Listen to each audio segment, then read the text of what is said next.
छत्तीसगढ़ की पूरी भाजपा सरकार, सुशासन बाबू, उनके वित्त मंत्री, सभी लोग जेपी नड्डा जी को यूरिया देने के लिए आभार व्यक्त कर रहे हैं, संघ प्रणाम कर रहे हैं उनको। जब किसानों को यूरिया चाहिए था तब तो दिया नहीं, जब किसानों को डीएपी चाहिए था तब दिया नहीं, अब मंजूरी दी है यूरिया देने की। सवाल ये है कि ये मंजूरी कब आई है?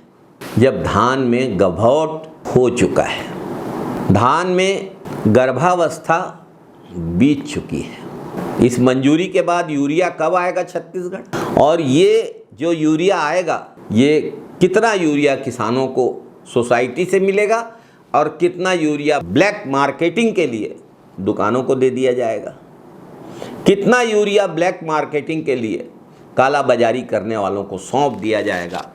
संघ प्रणाम करने वाले, नड्डा जी के प्रति आभार व्यक्त करने वाले भाजपा सरकार के सत्ताधीशों को यह स्पष्ट करना चाहिए। आया तो था डीएपी, बहुत सारे किसानों को सोसाइटी से नहीं मिला, काला बाजारी हुई और किसानों को बढ़े दामों में लेना चाहिए। अब जो यूरिया आ रहा है उसके समय पर भी बात करते हैं।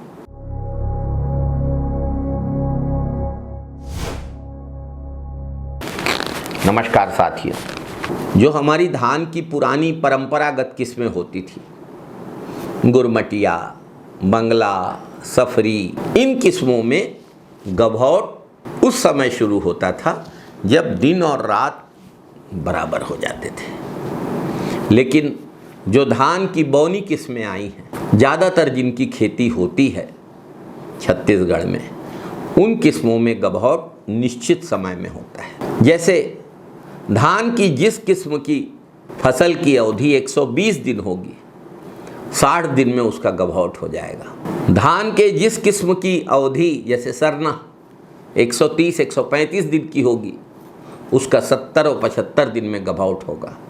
छत्तीसगढ़ में जिन किसानों ने धान का थरहा 20 जून को डाल दिया था, 20 अगस्त को गभौट हो गया उसका।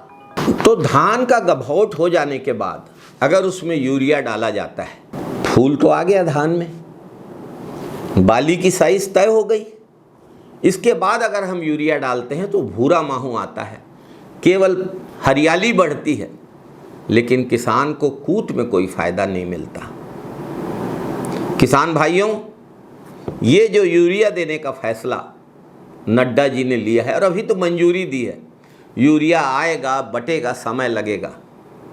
यूरिया नहीं आ रहा है, भूरा माहू आ रहा है। अगर भूरा माहू से बचना है तो धान की फसल लगने के 60-70 दिन बाद यूरिया नहीं डालना है। आप स्वयं समझिए कि डीएपी हमको कब मिला?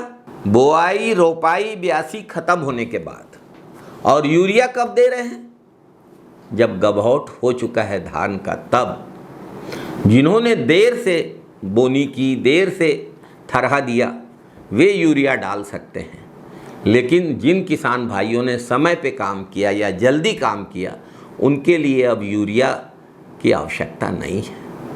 ऐसी स्थिति में यूरिया देकर भाजपा सरकार किसानों के ज़रूरत के समय उनके साथ नहीं खड़ी हुई, और जब किसानों की ज़रूरत पूरी हो गई तब किसानों को यूरिया दे रही है। पता नहीं भाजपा सरकार की क्या दुश्मनी है किसानों से।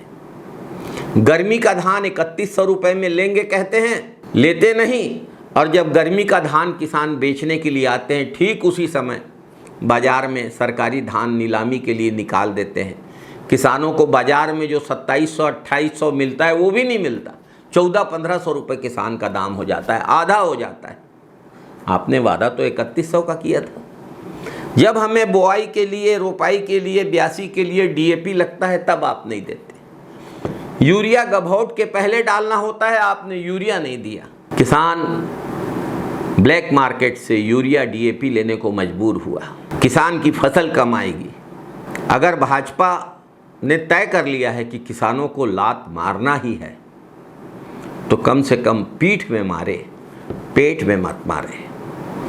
किसानों के पेट में लात मारने का जो काम किया गया है, समय पे डीएपी और यूरिया नहीं देके, समय पे पानी नहीं देके, किसानों के हक का पैसा राजीव गांधी किसान न्याय योजना का न देकर, समर्थन मूल्य की वृद्धि का लाभ किसानों को न देकर, उस सब का हिसाब होगा। किसान इस संसार का अन्नदाता भी है और सबसे ज़्यादा लाचार भी है।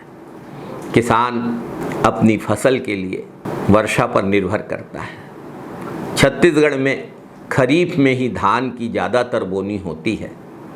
चूँकि छत्तीसगढ़ का वातावरण ऐसा है कि बंगाल की खाड़ी और अरब सागर से उठने वाला मानसून छत्तीसगढ़ के ऊपर टकराता है, इसलिए छत्तीसगढ़ में वर्षा काल में प्रकाश की उपलब्धता कम होती है, इसलिए फोटोसिंथेसिस कम होता है।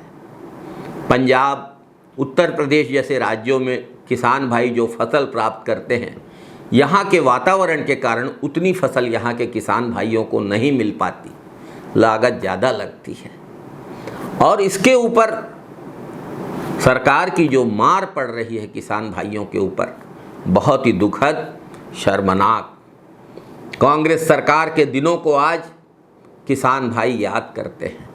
उन दिनों को याद करते हैं जब जल संग्रहण, गोबर के वर्मी कंपोस्ट निर्माण, बाड़ी प्रबंधन के द्वारा छत्तीसगढ़ में विकास हो रहा था। अगर भाजपा सरकार के बस की बात नहीं थी किसानों को यूरिया देना, तो कम से कम भाजपा सरकार ने गोठानों को बंद नहीं किया होता। गोठानों से जो वर्मी कंपोस्ट मिलता, उससे भी किसान भाई अपने फसल की नत्रजन की ज़रूरत और माइक्रो न्यूट्रिएंट की ज़रूरत पूरी कर सकते थे। लेकिन भाजपा सरकार ने तो हर तरीके से किसानों को नुकसान ही पहुंचाने का फैसला लिया है। आज छत्तीसगढ़ के किसान कांग्रेस सरकार के दिनों को याद कर रहे हैं। भाजपा सरकार की चलाचली में अब ज़्यादा समय नहीं है।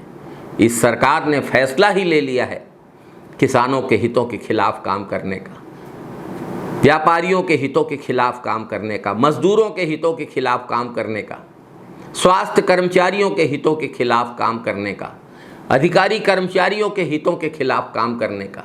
हर तरीके से छत्तीसगढ़ के हर वर्ग को नुकसान पहुंचाने में ये सरकार लगी हुई है।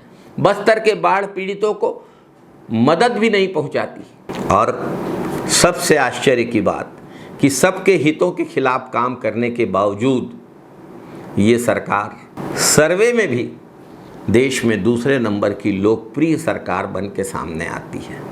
ऐसा लगता है अब देश में वोट चोरी के साथ साथ सर्वे चोरी भी होने लगा है। जय छत्तीसगढ़, जय जय छत्तीसगढ़, जय हिंद साथियों, वंदे मातरम साथियों।